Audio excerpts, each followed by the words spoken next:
Oh, da da da da da da. Hey, hey. Monday. Just gonna let some people pop on. Hope you find me. Hope you find me on Hope you find me. I will share it.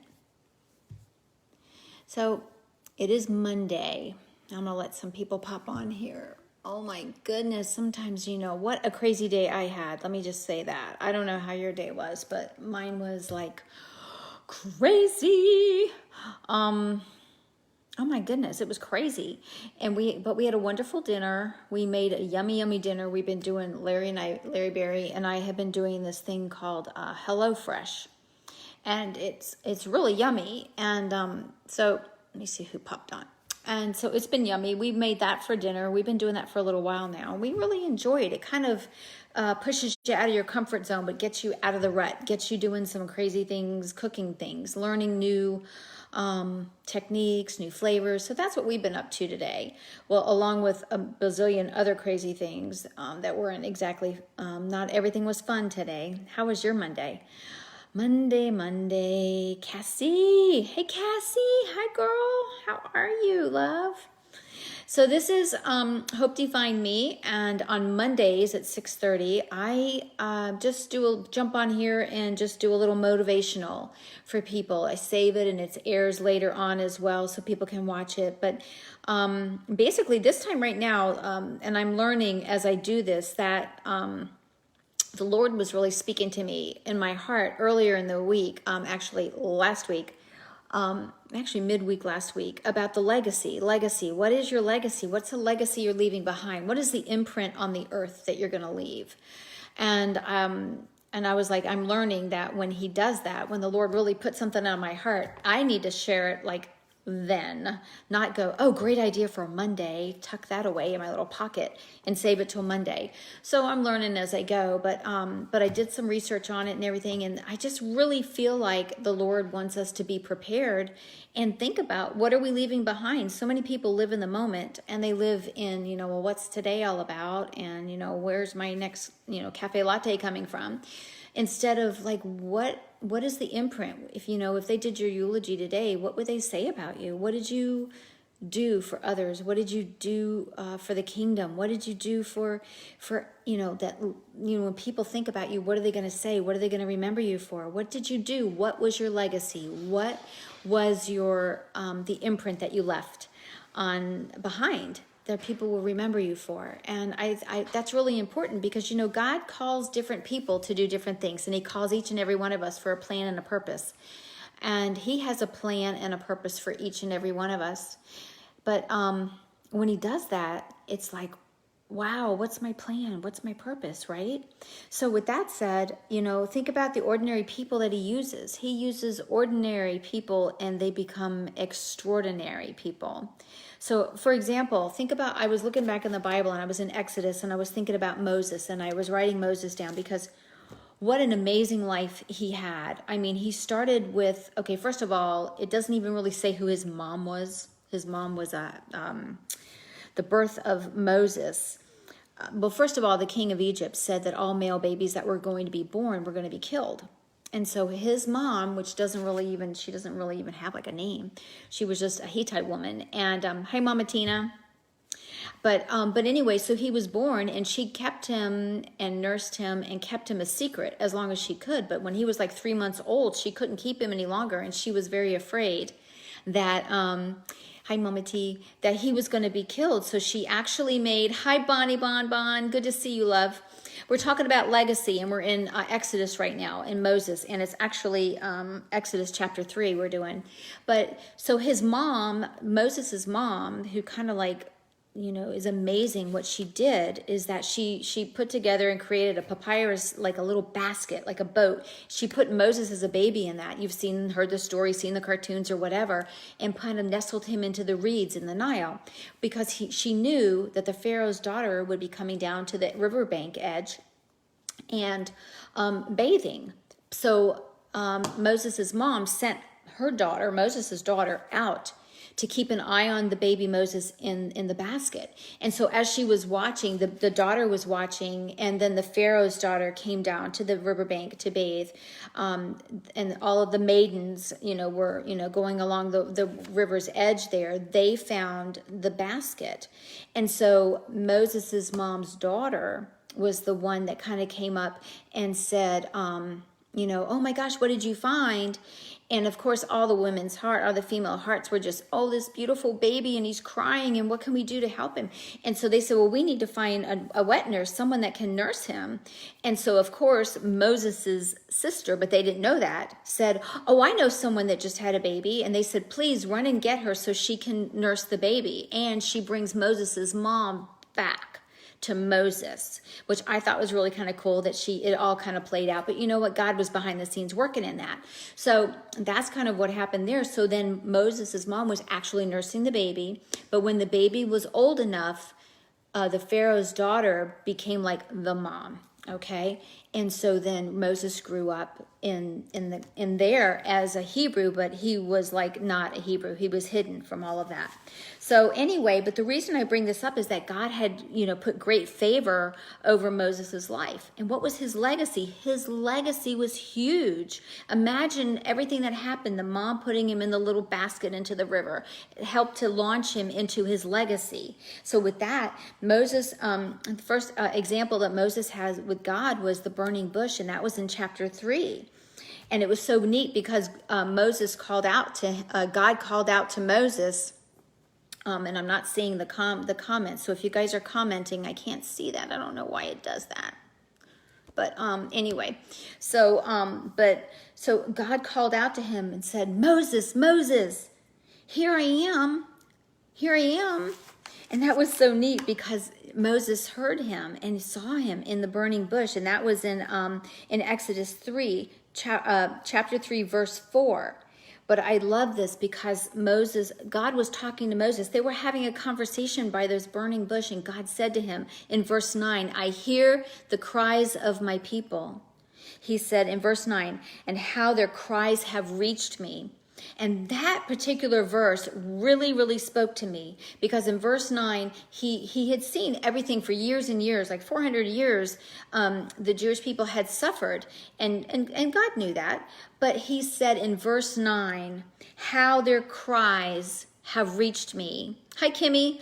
How their cries have reached me. And I thought, wow, that is amazing because it kind of lets you know that when you are fervently praying and just your heart is crying out and groaning to the Lord, he said in verse 9, how their cries have reached me.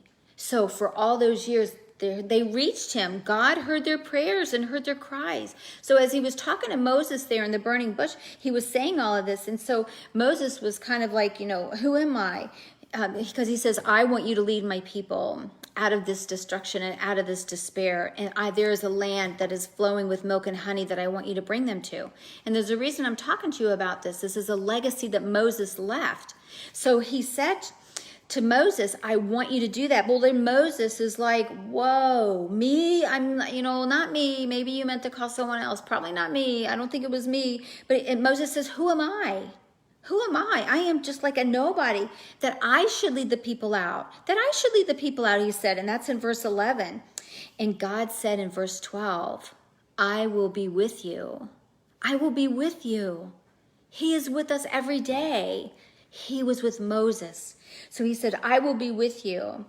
And so then Moses starts backtracking, as we do as people and as we do as humans, right? We say, what can I do? Maybe you want somebody else. So suppose, he says in verse 13, suppose they start questioning, who sent you, Moses? Who told you to do this? And in 14, God said, you tell them I am. And then Moses says, well, what if they want to know your name? And God says, I am who I am, right? I am who I am. And so then it goes on into Exodus chapter 4. Moses is trying to talk God out of picking him. This is so funny because as humans, don't we do that all the time? We don't think we're worthy of something, but God has called us to do that a long time ago. We just need to step into the shoes and step into the place that God has called us into. So in 14, he said, Moses tries to talk God out of using him. And he says, listen, in verse 10, I'm slow in speech and slow in tongue. You probably don't want me. And God was like, I will use your brother Aaron, Moses' brother, to help you speak, and I will give you the words to say. So God already knew all the negatives and all the excuses that Moses would throw at him, right? He already knew that. So he threw all of this at him, and God was like, no, it's going to be okay. I will be with you. You're not going to be alone. So that's just in the very, very beginning of how life started for Moses, from the baby in the papyrus basket to now God saying, hey, I'm going to use you. Go and set my people free. Wow. And then think about all that whole thing. We talk about it all the time. It took him 40 years to do an 11-year journey. Hi, Eddie. But you know what, though? What's really interesting is God used him. Just a simple human being with a good heart, right? And so with that said, God used him, and he did. And his legacy, it even says that your descendants will outnumber the stars in the sky, will be more than the grains of sand. God used Moses. So what is your legacy? And this is what God had put on my heart earlier last week. And that was like your legacy. What are you leaving behind? What is the imprint that you're leaving on this earth? You know, when people say, hey, at your eulogy, you're passing, what are they saying? Are they like, oh yeah, she was a really super nice person and stuff. What a great heart, or whatever. But really, think about that. And then life goes on, and then people get up and go to work. Hi, Heidi, and Haiti, and but they go to work, and then the next thing you know, there's a song on the radio, and then what? Did they forget you already? What legacy are you leaving behind? What is the imprint that you're going to leave behind that your children are going to remember you for? That your friends and that ripple effect and that circle is going to remember you for, and it will continue on and continue on, and that is the ripple effect. What is your legacy? What is the imprint that you're going to leave behind? Don't let it be, oh, she had a good heart. What a good person. No, not that that's not bad. No, it's very nice. It's good, but it's just so bland. But you know what I'm saying? I just think that maybe it could be more. Do you ever wonder, do you ever wish, do you ever think about more? Like, what can you do more? How can you make a difference in this world? How can you stand out from other people? And I know some people like, oh no, I don't want the limelight. No. But you know what though? It's not the limelight you're looking for. It's God's light. It's God's light. And what is that going to be for you? What is that imprint going to be for you? What is your legacy going to be for you that your children are going to step into and your children's children are going to step into because you trailblazed a path. And you made a difference. This is what's so important. And in this day and age, life gets crazy. I don't have to tell you that. My day was totally crazy from the time I got up. So it can get thrown off course. It can totally throw you off course. But when that happens, I just ask you, what is your legacy going to be? What are you going to do to make a difference? How can you be different? How can you be different tomorrow than you were today? And it's more and more than you can even imagine. Just, I would just really encourage you just to pray and ask God to show you what it is that he wants you to do for the kingdom. But truly, truly make a difference. It can happen. It happened to Moses. Think about it. He was trying to talk God out of it. No, don't use me. No, I'm slow, Lord, please. Slow in speech and slow in tongue. Don't use me. And God said, oh, no. You have no idea, Moses, what I have in store for you. It is going to be amazing. God used Aaron, his brother, to speak for him. And then he gave him the staff. And he said, listen, I'm going to give you this. So if they ever question you, you use my staff. And you're going to do miraculous things with the staff. You can throw it down and the stone breaks and becomes water. It turns into a snake. All these miraculous things. So that way, if they ever question you and question your validity, they will see me through you, Moses. So God had it all set up. He already knew how all this was going to do. And how did it start? It started in verse 9 in chapter 3 when he said, their cries have reached me. God said, their cries have reached me, the cries of my people, Israel, the Jews, the cries of his people have reached him. It's so beautiful. And God started the movement then. And he chose people. The unlikely is who he chose. Not the one that you would think, not the one that would be the one you would think, but God chose the most unlikely. So that way people couldn't say, oh yeah, he chose him because he's of great stature and valor, and look at the robes and look at the rings. No, he chose the most unlikely of people. And that's how he used Moses. So how is God going to use you? How's God going to use you? And that's one thing I want to challenge you all to do this week is, how is God going to use you? What is your legacy? What is the imprint you're going to leave behind? Because God has created you for great and mighty things. And not only that, he loves you. He loves you so very much. He loves you so very much. So there's so much more in store for you than this life that you're living right now. This life that you see in front of you there's so much more past that. And I encourage you to please look past the nose of your face and look past it and see all the great and beautiful, wonderful things God has for you. Because these times, they're crazy. End of times, and Jesus is coming. So we really want to be prepared. Be the maiden with the full oil lamp. Don't be the one that's knocking on everyone else's door trying to get oil from other people. God chose you for great and mighty things. Do it. Step out of your comfort zone and do it. That's what it's all about. I really appreciate you guys joining me here on Hope to Find Me Live, and I will save it, and you can watch it later. But every Monday, I'll be here at 6:30 to 7, and then also during the week, I'm going to pop on. The Lord kind of really impressed upon me that that's what I needed to do last week when he talked to me about the legacy, and I thought it was a message for today. But it is a great message about the legacy, and I think it's wonderful, because one thing that's really neat, Moses put up with a lot of crap. Yeah, I said crap. Moses put up with a lot trying to get those people into the promised land, and it took them so many years to make an 11-day journey. And they whined and they complained. And honestly, God did not allow Moses to go into the promised land because God said he was disobedient. He got angry.